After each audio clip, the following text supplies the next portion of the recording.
ये नौकरियों को लेकर के समय समय पे बीजेपी के लोग बड़ी साजिशें करते हैं, समय समय पर ऐसे फैसले लेते हैं जिससे नौजवानों को नौकरी न देनी पड़े। हमारा नौजवान नौकरी नहीं पाएगा, रोजगार नहीं पाएगा, तो इनके जो उद्योगपति मित्र हैं वो कम पैसे में नौजवानों को रोजगार दे देंगे। इसलिए जानबूझ करके साजिश करते हैं जिससे नौजवानों को नौकरी न देना पड़े। अभी हाल ही में आपने देखा होगा, तमाम पढ़े लिखे नौजवान जिन्हें अधिकारी बनने का मौका मिलना था वो धरने पर बैठ गए और धरने पर तब तक बैठे रहेंगे जब तक सरकार उनकी मांगे स्वीकार नहीं करेगी। अभी तो आधी मांगे स्वीकार की हैं। आप याद रखना, यही सरकार है जिसने अभी आधा फैसला बदला है। ये नौजवान जब सड़कों पर आएगा, धरने पर बैठा हुआ है, वो तभी हटेगा जब उसकी मांगे पूरी हो जाएंगी। उससे पहले नौजवान हटने वाला नहीं। मैं अपने नौजवान किसानों के साथ साथ नौजवानों को भी बधाई देता हूं कि जब कभी भी आंदोलन हुआ है, यहां के लोगों ने हमेशा आंदोलनों में हिस्सा लिया है, आंदोलनों को सफल बनाने का काम किया है। इतना पुलिस भी कभी डिमोरलाइज नहीं हुई होगी जितनी पुलिस आज डिमोरलाइज दिखाई दे रही है। इसलिए याद रखना, ये जाने वालों के साथ नहीं रहते हैं, ये आने वालों के साथ रहते हैं। ये बीजेपी की सरकार जा रही है, समाजवादी लोग पीडीए परिवार को जोड़ करके, पीडीए परिवार को सम्मान दिला करके और सरकार बनाने जा रहे हैं। इसीलिए घबरा करके क्या नारा दे रहे हैं कि बटोगे तो कटोगे। उन्हें पता होना चाहिए हमारा समाज और हमारे गांव के लोग सौहार्द पसंद लोग हैं। ये उनके नारे के चक्कर में नहीं पड़ेंगे।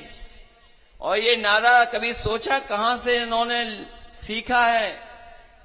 ये नारा सीखा है अंग्रेजों से, जिन अंग्रेजों ने कभी डिवाइड एंड रूल का नारा दिया था और हमारे देश पर राज किया था। उन्हीं अंग्रेजों से ये सीख करके आए हैं। अंग्रेज तो चले गए, लेकिन उनके वचनवंशी अभी भी हमारे आपके बीच में हैं। ये हमारे मुख्यमंत्री जी हैं जो पीडीए की नई नई परिभाषा दे रहे हैं। पीडीए की तो परिभाषा दे रहे हैं, लेकिन डीएपी का फुल फॉर्म नहीं जानते हैं। पीडीए की तो नई नई परिभाषा है उनके पास, लेकिन डीएपी की परिभाषा नहीं जानते हैं। मुझे याद है हरदुआगंज में बिजली का कारखाना जो बड़ा लगा हुआ है, ये किसी की देन है तो समाजवादियों की देन है। और समाजवादियों ने वो बिजली का कारखाना इसलिए लगवाया था जिससे कि बिजली बने, न केवल उत्पादन बढ़े, हमारे किसानों को बिजली ज्यादा मिले और ज्यादा बिजली के साथ साथ उन्हें सस्ती बिजली मिले। ये इंतजाम अगर किसी ने किया था तो समाजवादियों ने किया। कारखाना तो चल गया, लेकिन अभी भी किसानों की बिजली सस्ती नहीं हुई है। आज फौज की भर्ती जिस तरीके से होती थी वो नहीं हो रही है। हम अपने तमाम नौजवानों से कह करके जा रहे हैं, लोकसभा में भी कहा आपसे, और जिन साथियों ने लोकसभा में सुना होगा वो लोग भी जानते होंगे कि समाजवादी पार्टी ने कहा है कि जब भी समाजवादियों को मौका मिलेगा ये अग्निवीर जैसी व्यवस्था हमेशा हमेशा के लिए खत्म करने का काम करेंगे।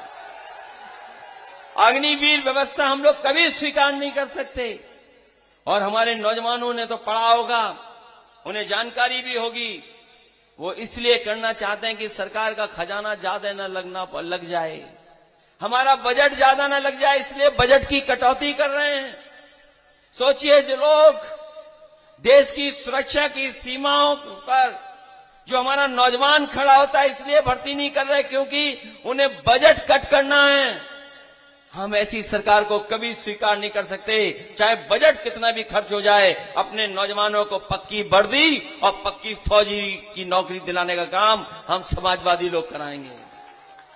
अभी मैंने अखबार में एक अंग्रेजी के में पढ़ा कि जो लोग नकारात्मक सोच के लोग होते हैं वो जल्दी बूढ़े हो जाते हैं। वो बूढ़े हो जाते हैं, खुश भी नहीं रहते हैं, उम्र भी ज्यादा नहीं रहती है। ये नकारात्मक लोग हैं। ये जो एनडीए है इसके आगे ही एन लगा हुआ है, नेगेटिव नकारात्मक लोग हैं। ये जो इनका एनडीए है ये एन है, एन का मतलब नेगेटिव, एन का मतलब नकारात्मक लोग हैं। और पीडीए हमारा पॉजिटिव है, प्रोग्रेसिव है और जोड़ने वाला हमारा नारा है। इनसे उम्मीद करते हैं कि सरकार चलाएंगे, वो बुलडोजर चलाते हैं। हम बधाई देना चाहते हैं सुप्रीम कोर्ट को कि जिन्होंने बुलडोजर को हमेशा हमेशा के लिए गैराज में खड़ा कर दिया। जो विकास का प्रतीक था उसको विनाश का प्रतीक बना दिया सरकार ने। और हम सुप्रीम कोर्ट को इस बात में लिए बधाई देंगे कि जिन्होंने न केवल बुलडोजर को रोका है बल्कि सरकार पे जुर्माना भी लगाया है और साथ ही साथ ये भी कहा है कि ऐसे दोषी अधिकारी जिन्होंने गरीबों के घर तोड़े हैं, बुलडोजर चलाए हैं, उन पे भी कड़ी कार्रवाई करने का काम सरकार करे। ये जो अनकॉन्स्टिट्यूशनल है, जो अनडेमोक्रेटिक है, इस बुलडोजर की राजनीति को हम समाजवादी लोग कभी स्वीकार नहीं कर सकते हैं। ये कहते हैं कि इस यूनिवर्सिटी में आरक्षण क्यों नहीं है, हम ये कहते हैं कि देश की यूनिवर्सिटियों में आरक्षण क्यों नहीं है। अगर उन्हें यूनिवर्सिटी एक याद आ रही है तो मैं ये कहना चाहता हूं देश की सभी यूनिवर्सिटियों को बता दो कि आरक्षण क्या है वहां पर। और सच्चाई तो ये है कि 15% भी पीडीए परिवार के लोग नौकरी नहीं पा रहे हैं। जो बड़ी नौकरियां हैं, प्रोफेसर्स की हैं और बड़ी नौकरियां हैं, उनमें अभी भी 15% से ज्यादा नौकरी नहीं कोई पा रहा है। अभी भी उनके साथ भेदभाव हो रहा है, उनके साथ बड़े पैमाने पर अन्याय हो रहा है। इसलिए हम कहना चाहते हैं आपसे कि ये लंबी लड़ाई है संविधान की।